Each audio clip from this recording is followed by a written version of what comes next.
那我们今天呢，就来品饮射击大叔他超过90分以上的酒款。今天提供了3款酒，你现在开酒都不问过我了，可以开吗？可以，都不问。脚本都写好了，难道不开吗？因为它喝完的空杯超香的，它除了就是你可以闻到就是淡淡的烟味之外，你还可以闻到我最爱的人参味，你自己闻。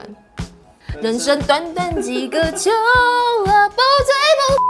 坦白讲，射击大叔这款酒打得非常非常好，我觉得有可能是他职业生涯当中打得最好的一瓶酒。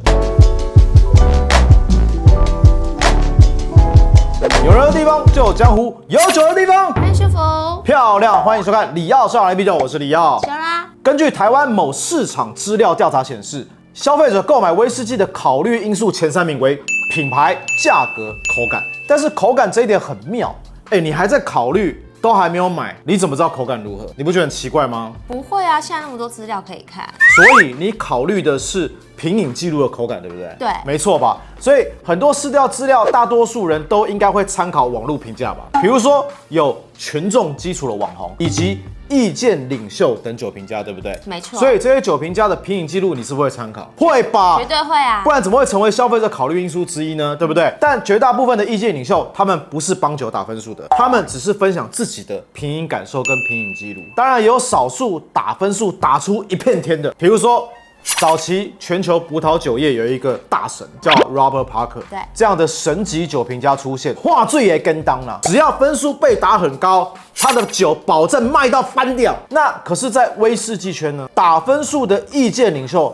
还是有的，但是你要能够打到话最也跟当，保证卖翻，似乎没有这样的人物出现。没有吗？没有。不过历史上有几个组织或人物，其实评分还是颇具权威性。比如说，2003年开始发行的威士忌圣经，就是我右手边这边 Whisky Bible， 但是他几年前因为某个事件所以声望逐渐往下掉。不过他是最早开始帮酒打分数的人。对啊，他很有名啊。然后呢，在台湾最知名的这个权威评分，不外乎就是 MMA 麦芽狂人俱乐部，以及Whisky Fund， 就是我们的射击大叔。当然，每年还有很多的这个国际的烈酒竞赛，比如说 WBA、IWSC， 还有 IWC 等国际烈酒竞赛。所以，我们今天呢，就特别针对 MMA 跟射击大叔来跟他聊。当然，要跟各位报告一件事，就是《酒讯》杂志4月号的封面专题也特别针对这件事来说明，就是看酒瓶喝还是看酒瓶喝？酒瓶跟酒瓶，对，你看的是酒的评价在喝，还是看酒的瓶子在喝？但是我知道这都不是正确答案，因为能够收看我们李耀社长的观众朋友，绝对都是看我在喝。好，我们一开始讲的就是 MMA 啦，就麦芽狂人俱乐部。但 MMA 已经算半消失了。为什么会消失呢？我们来聊一下 MMA 麦芽狂人俱乐部的开始。但其实我们在我们的酒讯杂志里面都有写到了 ，MMA 刚开始它其实只是在这个网站的讨论区而已。然后呢，它也建立了它自己本身网站的这个评分记录。一直到了射击大叔加入之后，他开始组织全世界各地的威士忌爱好者一起来评分，从原本的12个人扩大到34个人。包括我们知名的这个麦芽威士忌大全的作者查尔斯，以及世界威士忌地图的作者这个 David， 都是评审，都是评分者，而且每位评审都是自由参加的，所以每年的评审人数不一定。然后呢，他是在2003年首度举办第一届的 MMA 竞赛。那所以 MMA 呢，只要愿意送酒来，无论你是 IB、OB 酒专包桶、个人，所有都可以送酒来，而且 MMA不收取你任何的费用，参赛者你只要负担自己的运费跟税金送到主办人手上就可以了。是送到美国吗？看主办人是哪一国。今天如果是台湾主办，就送到台湾来；今天如果是法国人主办，就是送到法国去。他是不是评审有30几个？那这30几个隶属于世界各个不同的国家。你要送30几瓶去啊？你只要送到一个人手上就好了。今天如果主办人是我是台湾人，对不对？然后呢，今天大家把酒送到我这边来，我在干嘛？负责分装，再送到世界各地去。那有说要就是送几瓶酒吗？他的评审只有几个人？34个人嘛，所以1瓶就够啦。你送1瓶来，我分装成30瓶，然后送到世界各地，然后所有世界各地的评审，你今天要负担自己的这个运费。这些评审他们是无偿的啦，而且每位评审的分数都会直接公布在网络上。今天我收到100瓶酒，我的打的分数都会完全透明的公布在网络上，上面也会有李耀社长的也会名字对会有。也因为这是非营利性质的竞赛，也严格限制评审都不能是威士忌相关业者。难怪我想说，你怎么没有去参加当评审？我可以当评审啊，我不是威士忌的相关业者，是做威士忌的相关业者啊。但是你有客户压力。我无所谓，你要我当评审，我也非常乐意这样。我去帮你报名哦。他已经消失了，原来是已经消失了，难怪可以讲的一副泰然自若。而且呢，他也是不直接颁发奖项，他是直接把他的这个冠军得主、金牌得主公布评分在这个网络上面，所以影响力逐渐透过网络一直扩大，一直到了2016年，应该是转捩点吧。他们收酒开始非常非常困难。我指的收酒困难是指 OB 减少了，但是 IB 跟个人包同一堆，甚至还发生在同一年超过一半都是台湾的地区送酒过去。台湾人真有野心啊！你就知道台湾人多爱证明自己。目前因为疫情的关系，而且种种原因 ，MMA 处于停办的阶段。至于未来会不会继续呢？其实我也不知道。但一旦开始继续的时候，你帮我报名，没有问题。反正我把我分数公布在上面这件事情 ，OK 的。我觉得酒讯的客户大概都会有90分以上的水准。盲饮哦，盲饮啊！你到底对 MMA 评审收到的都是盲饮评，他完全不知道他打的分数是哪个酒厂、哪个品牌。当打完分数，直接写分数交给主办单位，一旦公布的时候，你就知道你喝的酒是什么酒款，打几分。我在此跟观众朋友报告，只要 MMA 麦芽狂人开始，我就去报名。再来就看看 MMA 麦芽狂人俱乐部看不看得起我了。这段可以卡掉，我不管。明知山有虎，偏上明知山，我不尴尬，尴尬的就是麦芽狂人。但最后讲一件事情，台湾有一个人曾经是麦芽狂人俱乐部的成员之一，谁？姚和成，又是 K 大，对，他也是在2015年的时候就退出了这个麦芽狂人俱乐部，但他为什么？他现在开始代理威士忌啦。哇，好可惜哦，这是台湾第一人嘛？对，台湾第一人，而且也是唯一的一人。我希望我可以成为唯二。尤拉这时候应该要鼓励啊，怎么是这种疑惑的眼神？至于第二位酒评家，就是我们的设计大叔，这个比较简单，因为他是独立酒评家，你送酒给他，他喝完以后直接打分数，就这么简单。打在哪里？打在他的网络上。目前为止，他有将近2万瓶的品饮记录跟分数，是全球记录品饮记录最多的，而且也是比较具有公信力的独立酒评家。那当然他自己也有提到，他在品酒的时候，他是在固定的时间、固定的地点，希望能够求一致性。他自己有个小房间，每个男生都有自己的小房间，然后呢，不希望别人来打扰他，对不对？没错吧？那你的小房间在哪里？我的小房间在我家里的一个大概4坪大小。然后有一个电视，然后里面很多早期的录影带，现在都没了，现在都接网路。还有一包卫生纸，对，还有湿纸巾。大家别紧张，只是怕酒精会不小心滴出来。那我们今天呢，就来品饮涉及大叔他超过90分以上的酒款。今天提供了3款酒来给大家喝。来，第一款酒就是魁列奇19年，涉及大叔给他90分。他讲了，这让我想起在格拉斯哥一间有名的咖喱餐厅。咖喱，这是一款非常美妙的魁列奇。我还以为是适合搭配咖喱的魁列奇。你现在开酒都不问过我了哈？可以开吗？可以，都不问。脚本都写好了，难道不开吗？魁列奇19年是这个魁列奇他们 Core Range 的版本。哦，它有13年、19年，还有23年。那这款酒呢，它在官方上面说明说有50%的酒液是注入初次的雪莉桶，另外50%是注入波本桶之中熟成，最后再勾兑在一起。我是非常喜欢魁列奇这个品牌，而且这个酒厂，而且这个口感。但没想到，连世界知名的独立酒评家也跟我一样打一样高的分数，这证明的一件事。A 等于 B，B 等于 C， 因为他打高分，我也打高分，所以我的地位跟他是一样的。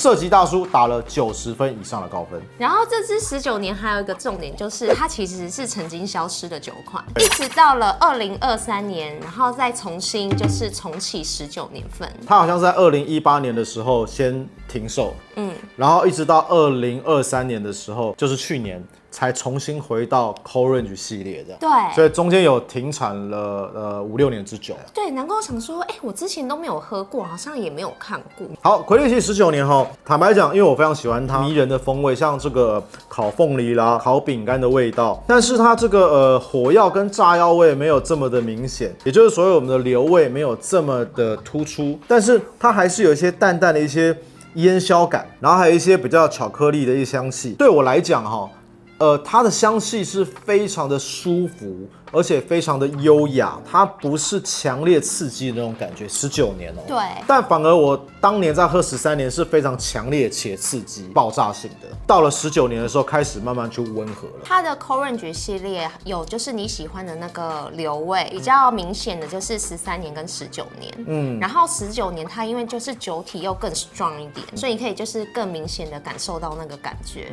我更喜欢它所散发出来的这个木质辛香调性，很舒服，很舒服，很柔和，很柔顺。所以这一款的香气对我而言，我在盲饮的时候，我就会给它最起码93分、94分以上，在香气部分、就可以打非常非常高分。再来是口感，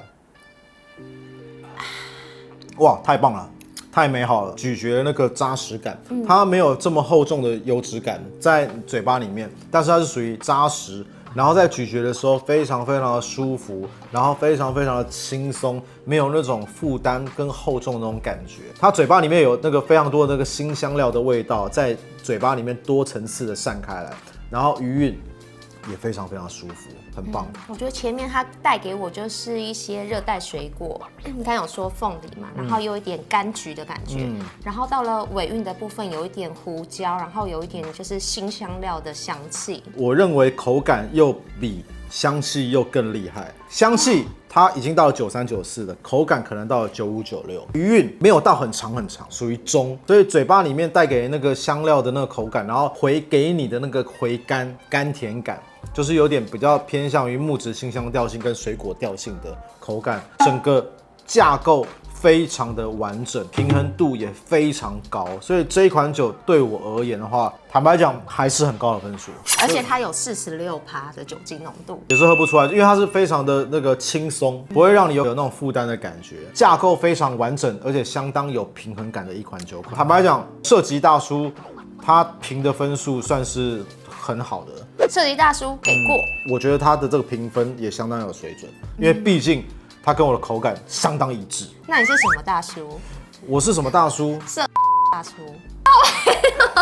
刚刚说46%没酒精感，尤拉居然直接在节目口出狂言。逼掉，我们会不会被黄标？就看这句话了，可以好不好？逼掉吧我们来赌赌看，我们已经上了200部片了，第一次被黄标会不会就是在这边呢？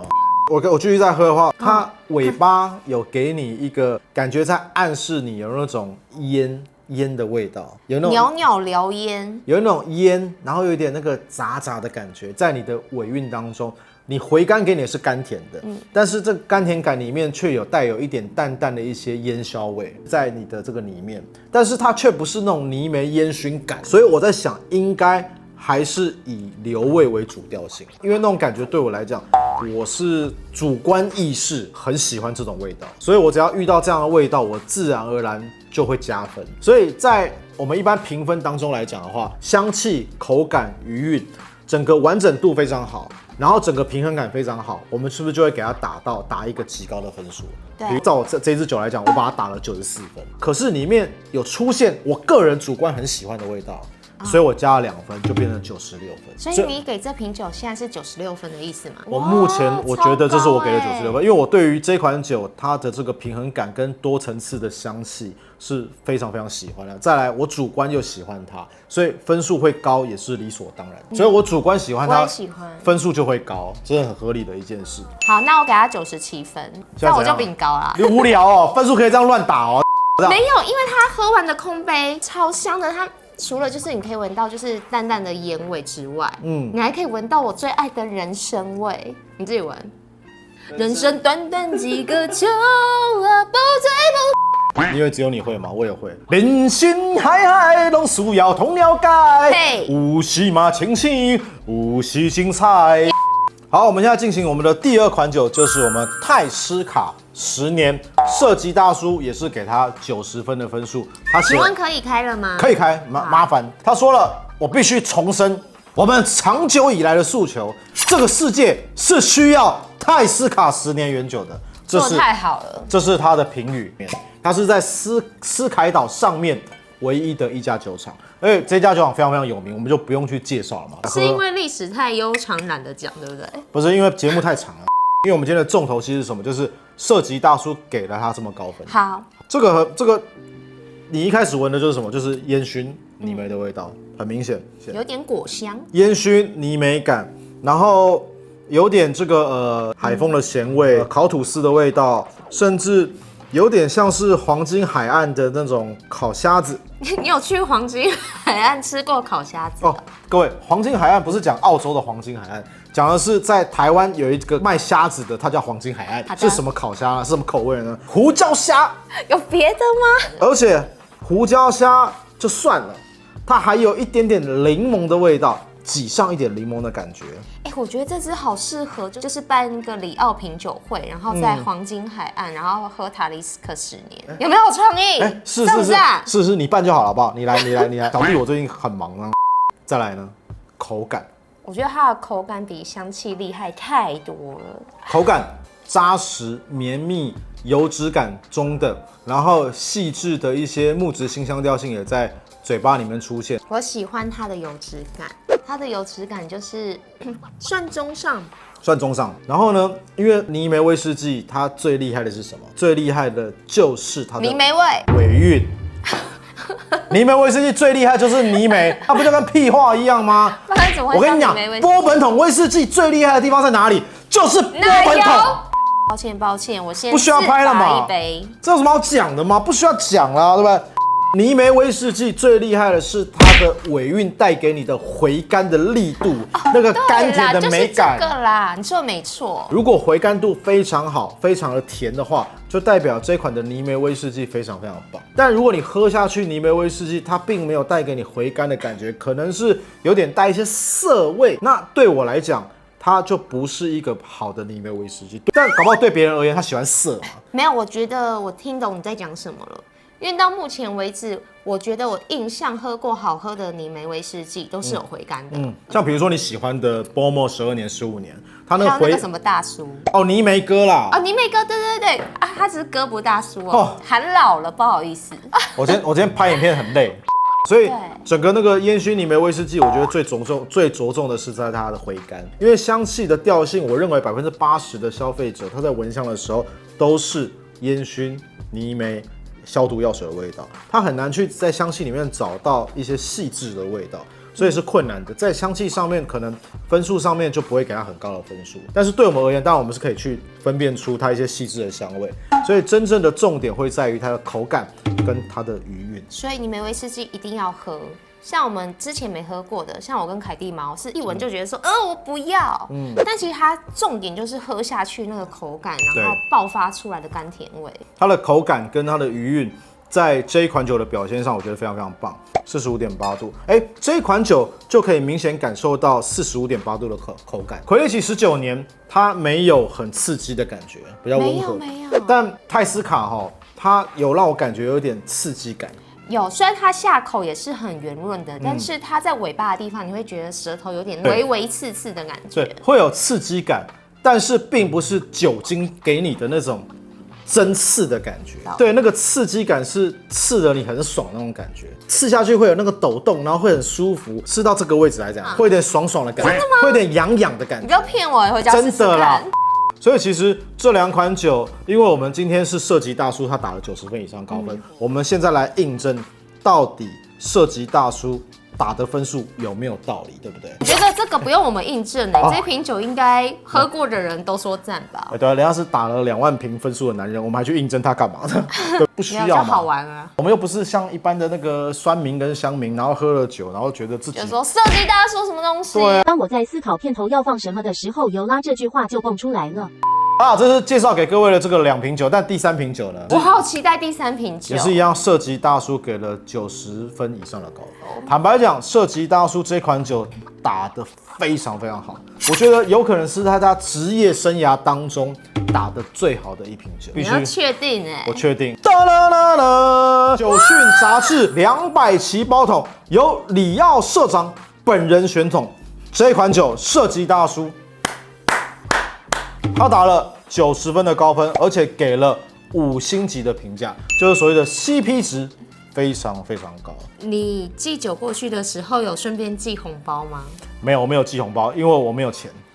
他有回我，他那个 email 其实我觉得可以分享给大家看。他是很认真的在评你。他有写哦，我不收取任何费用。他真的有这样回我。你说他收到酒之后才讲？没有，他在之前就讲了，你把酒寄给我就好，我不收取任何费用。好酷哦！所以非常的公平、公正、公开。尤其他打了这款酒，给了90分以上，然后5星级的评价。坦白讲，你在历史上是的的确确有定位的。而且我认为你打的分数、打的口感，足以让别人去公平。你的分数值得我们去追随。我懂了，所以我们这一集节目主要是为了他，对不对？对。前面讲了20分钟的废话，讲的头头是道对，后面就要回到这边，还是要回到这边来嘛。但这一款酒呢，各位，我们不会开瓶，为什么呢？因为我们之前拍过啦，大概在半年前的影片，我们已经开箱开瓶。你看重播嘛？干嘛？可以开吗？你干嘛重播？不行啊。酒讯杂志200期是我的我们里程碑，所以我自己本来就要留着。现在目前消费者如果要买的话，可能就是烟友专卖店。我们配合的13个烟友专卖店，它还是有的。可是我记得烟酒专卖店的量没有很多，这一瓶才发行278瓶，不要讲买不买这个问题，我们谈的是这一款酒的水准。李耀社长的水准，那个不敢当。这支酒是你选的吗？还是有别人帮你？是我选啊，你们也有帮我。坦白讲，酒就常常会丢一些酒给我们喝啊，然后叫我们选，但是我们也不知道我要干嘛，对，不知道干嘛。你们其实是有喝到的，哇！我也有参考你们的分数，然后我也认真的选了这款酒。对，所以这款酒，坦白讲，我不敢鞠躬，但是由射击大叔给了我们这么高的分数，算是给我们酒讯杂志的一个肯定，也是给我本人的一个肯定。我非常感谢我的父母，他们生下了我，让我可以来到这世界上，而且参与威士忌这个行业，这个评分，这不是金钟奖，我觉得非常感谢，谢谢各位，分数都打上去了，可能是第一次，也可能是最后一次了。选了好久就干嘛？一直说嘴，说到天荒地老。这辈子我就选了一款90分以上的好酒。我觉得你还要接下来继续选几瓶看一看，就是你的实力到底是不是这次是走运碰巧，还是你是真的有实力？好，是。实力不知道，但起码有2粒啦。怕什么？是不是？大不了90分以下就不要拍片啊。但是网络上查得到，但我们不害怕了，因为酒就是喝酒是主观的嘛。你喜欢并不代表我喜欢，我不喜欢并不代表你不喜欢。我的臭豆腐可能是你的米其林。好了，记得订阅、按赞、开启小铃铛。咱们的李耀上来啤酒，下礼拜见，拜拜。